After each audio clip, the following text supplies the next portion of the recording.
Every morning begins before the world has a chance to speak. Before messages arrive, before schedules appear, before familiar roles take shape, there's a very small moment when you are simply yourself. The light is still soft. The room is still quiet.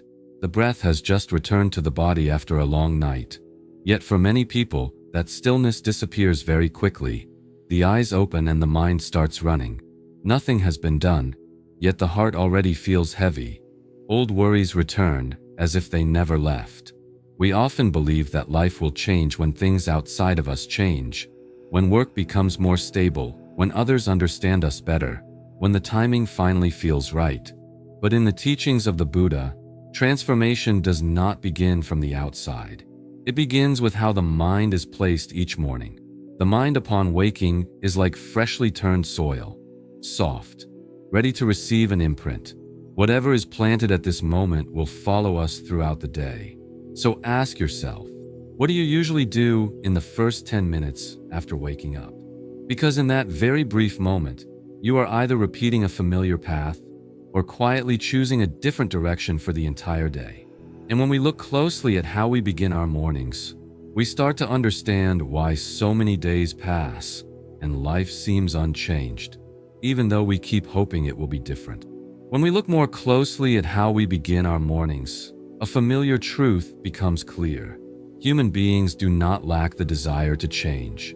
Everyone wants to live more lightly, more peacefully, with greater clarity. Yet very few people truly escape the same old cycle, not because they are weak, but because the mind has grown used to following a familiar path. Each morning the eyes open and the body is still resting, but the mind has already rushed away.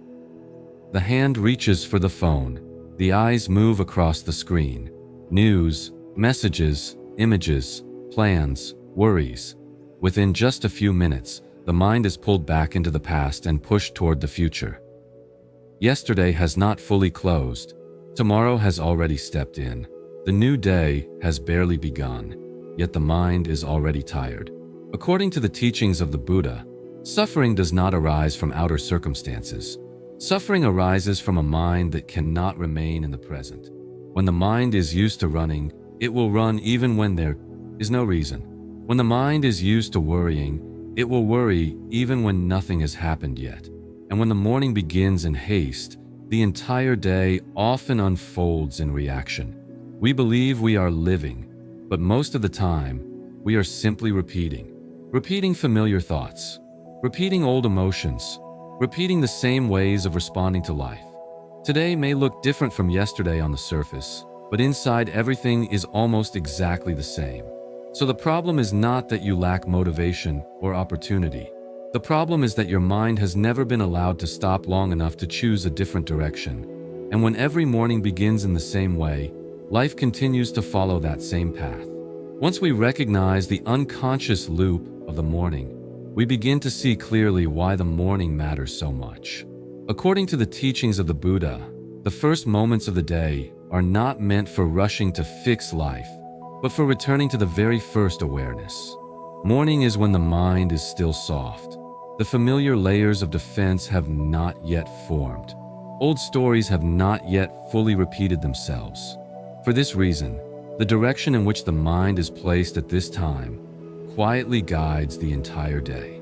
Many people believe that in order to change, they must devote a full hour to themselves. But what truly matters is not the length of time, but the quality of presence. In Buddhism, mindfulness does not begin with lofty ideas. It begins very close to the body, beginning with knowing that you are sitting, knowing that your feet are touching the ground, knowing that the breath is moving in and out. All that is needed is a conscious pause before the world rushes in, before notifications sound, before the first demands appear. When you allow the mind a moment of stillness, it gains the chance to choose again. Not to choose something grand, but to choose not to follow the old momentum. When the morning begins with awareness, the whole day carries that echo. You react more slowly, you listen more clearly. You are no longer pulled immediately by the first emotion that arises. A moment of stillness before the world rushes in can change the direction of the entire day. And from mornings like this, the mind gradually relearns how to remain at ease. From there, each small action becomes illuminated, each word slows down, and each decision arises from clarity, allowing life to return to balance naturally without force. When the morning includes a pause of awareness, the mind begins to be nourished in a different way. Many people believe that peace, confidence, or focus are natural emotions that come and go depending on the luck of the day. But in the teachings of the Buddha, these states do not arise by chance. They are formed little by little through the way we relate to the mind each day. Peace is not the moment when life becomes calm or when no problems remain. Peace appears when the mind is not pulled too quickly by whatever arises. When a thought appears and you are able to see it. When an emotion rises and you do not rush to follow it. The mind does not need to push anything away or hold on to anything. It only needs not to be carried off. This simple not being pulled is what creates the gentle feeling we call peace. Confidence also does not come from grand affirmations or external recognition. It is built very quietly. It forms when you do not abandon yourself in small moments. When you promise yourself to pause for a few minutes and you actually pause. When you choose to return to the breath instead of continuing to be swept along by worry. No one sees these choices. No one praises them. But your mind knows very clearly. Confidence is built when no one is watching, but your mind knows very clearly. Focus is the same. It is not the ability to force yourself to concentrate longer. It is the ability to return whenever you notice that you have wandered. In Buddhist practice, there is no failure when the mind becomes scattered. There is only the moment of recognizing it and coming back. Each time you return in this way, the mind learns a little more about stability. When peace, confidence, and focus are nurtured in this way, they no longer depend on circumstances. They become an inner foundation, and from that foundation, the way you move through the day begins to change. You react more slowly, you listen more deeply, you no longer have to try to be strong. Stability arrives naturally when the mind has been cared for consistently. When peace, confidence, and focus begin to be nurtured, another important element gradually becomes clear, and that is discipline. But in the teachings of the Buddha, discipline does not mean rigidity or force. Discipline is steady care. It is the way we nourish the mind each day, whether we are aware of it or not. In Buddhism, there is no neutral state of mind. The mind is always being fed by something. Every sound we hear, every image we see, every story we come into contact with plants a seed. Those seeds quietly grow, shaping how we think, how we feel, and how we respond to life. If we do not choose consciously, the mind continues to be nourished, but by restlessness, by worry, by constant stimulation from the outside. Many people believe that simply avoiding negative things is enough. But in reality, when the mind is not nourished by mindfulness, it will naturally return to familiar sources of nourishment. Reaching for the phone as soon as we wake up, letting the mind drift through unnecessary stories during the day, ending the evening in exhaustion and distraction. These patterns do not arise by accident. They are the result of repeated nourishment over time. Discipline in Buddhist practice is not about forcing yourself to become better. It is about returning to what is nourishing the mind. When you choose to pause for a few minutes and breathe. When you choose to listen to the body instead of continuing to chase thoughts. When you choose silence instead of reacting immediately. These choices may seem very small, but they are teaching the mind a different way of living. Every day, your mind is being nourished, either by mindfulness or by agitation. There's no space in between. When we understand this, we become more careful about what we allow to enter the mind. Not to control life, but to protect inner ease. When the mind is nourished by presence, gentleness, and awareness, it gradually becomes more stable. And from that stability, discipline is no longer a burden. It becomes a natural way of caring for yourself each day. When it comes to inner exhaustion, many people tend to blame themselves. They believe they are weak, inadequate, or not trying hard enough. But in the teachings of the Buddha, exhaustion is not a sign of failure. It is a sign of a mind that has traveled too far and has been neglected for too long. There are days when you do nothing physically demanding, yet your heart feels drained. There are moments when you are not lacking motivation, but you no longer have energy. This does not happen because you are doing something wrong, but because your mind has been carrying too much noise, too much worry, too many expectations without a place to rest. When the mind is not listened to, it gradually weakens. Not through a sudden collapse, but through slow erosion. The Buddha did not teach us to become stronger in order to overcome exhaustion. He taught us to return to the breathing body, to return to the feeling of being present, to return to this moment where there is no need to become anyone else. That return is the beginning. Not the beginning of fixing yourself, but the beginning of care. When you allow yourself to stop without judgment, something very gentle happens. The mind begins to soften. Tension is released, even if only a little. And in that small space of quiet, you remember the most important thing, that you do not need to keep running to be worthy. You only need to return in order to rest. And from that rest, vitality naturally begins to return, without forcing, without effort, simply through sincere presence. When the mind has been allowed to rest and soften, an important realization begins to open. You gradually recognize that the thoughts appearing in your mind are not you. They come and go.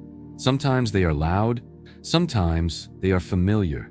But if you look closely, there is always another part quietly witnessing all of this.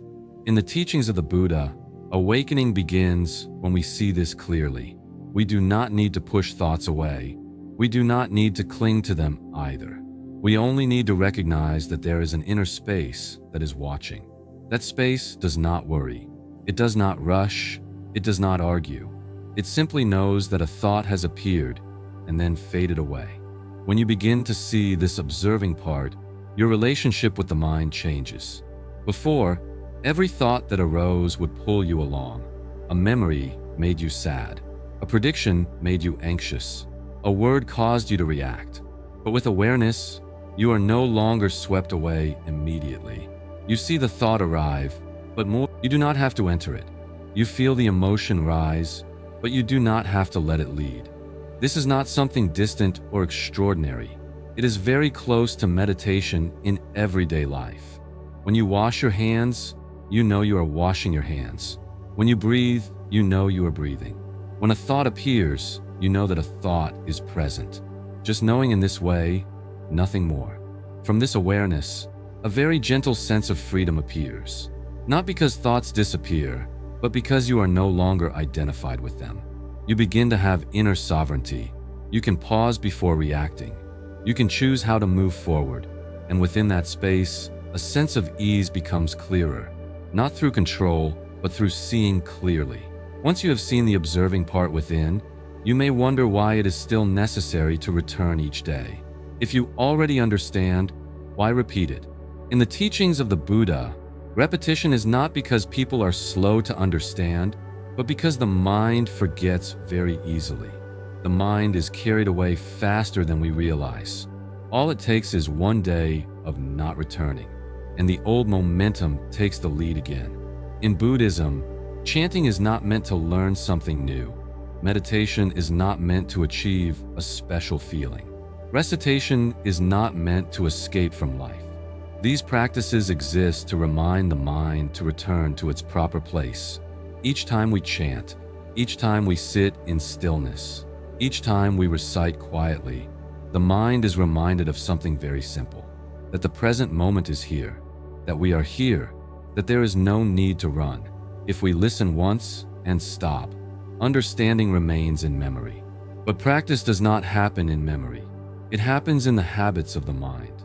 These habits do not change through a moment of excitement. They change through steady, quiet returning, without display, like a footpath that only becomes clear when someone walks it every day. Many people search for new inspiration, new talks, new methods. But in Buddhist practice, what matters is not adding more, but returning. Returning to the familiar breath, returning to the familiar presence, returning to the familiar reminder. This familiarity gradually helps the mind settle. And when the mind settles, understanding begins to enter daily life. There are days when you feel no progress. There are mornings when you notice the mind is still scattered. This does not mean you are moving backward. It simply shows that the mind is relearning how to remain at ease. Each time you return, even for a brief moment, you place another small brick of stability. These bricks do not impress, but they support the entire path ahead. This repetition creates an inner rhythm, allowing us to move more slowly, see more deeply, and live with greater steadiness each day. Watching again each day is not about convincing yourself to be better. It is a way of reminding the mind of what it already knows. Like reminding yourself to breathe in the morning. Like reminding yourself to let go in the evening. Each reminder softens a little urgency. Each return lessens a little reactivity. Life does not change when we understand once, but when we remember each day. When returning becomes a gentle daily habit, something important begins to happen without any effort on your part. A transformation arises from within. In the teachings of the Buddha, true change does not begin by forcing yourself to do better, but by allowing the mind to gradually settle in the right place. When the mind is at ease, the body and speech naturally adjust. Many people believe that living well requires constant self-reminder, constant restraint, setting countless rules. But this approach often creates more tension. When the mind is still restless, all outer effort remains only a temporary shell. In Buddhism, there is no need to force the body or force speech. When the mind is cared for consistently, the body naturally slows down. Speech naturally softens. Actions naturally cause less harm. This transformation is not loud. You may not notice it right away, but over time, you find yourself reacting less to things that once disturbed you. You notice that you no longer overthink small decisions. You find yourself able to pause before speaking words you might later regret, not because you are trying to remember a teaching, but because the mind has grown accustomed to clarity. In Buddhist practice, body, speech, and mind do not need to be corrected separately. When the mind is illuminated, the body and speech follow. When the mind is no longer strongly pulled by desire or fear, behavior naturally becomes balanced. You do not need to strain yourself to become a good person. You only need not to abandon your own presence. From that presence, what is right arises on its own. There is a great sense of relief when you realize that you do not need to become someone else. You do not need to build a new image. You do not need to fight yourself. When the mind is nourished by awareness each day, the ego gradually loosens. Old reactions lose their grip. Familiar patterns no longer dominate completely. At this point, change no longer comes from effort, but from an inner foundation. You walk more slowly, yet with greater steadiness. You speak less, yet more truthfully. You act not to prove yourself, but to be present. This is when body, speech, and mind adjust naturally without force. And in this very absence of striving, life begins to shift in a natural, deep, and lasting way. By this point, you may understand why this message was not created to be watched just once. Watch this every morning is not a promise of quick change, but a reminder to return. Not to watch in order to learn something new, but to remember what is already familiar. To remember the breath. To remember presence.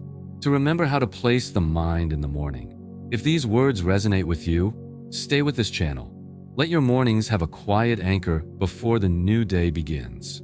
You can listen again when you first wake up, when the room is still quiet, when the mind is still soft. There is nothing else you need to do. Simply listen and practice together each day. Transformation does not come from great effort, but from steady returning. Each morning, return just a little, and life will naturally find its balance.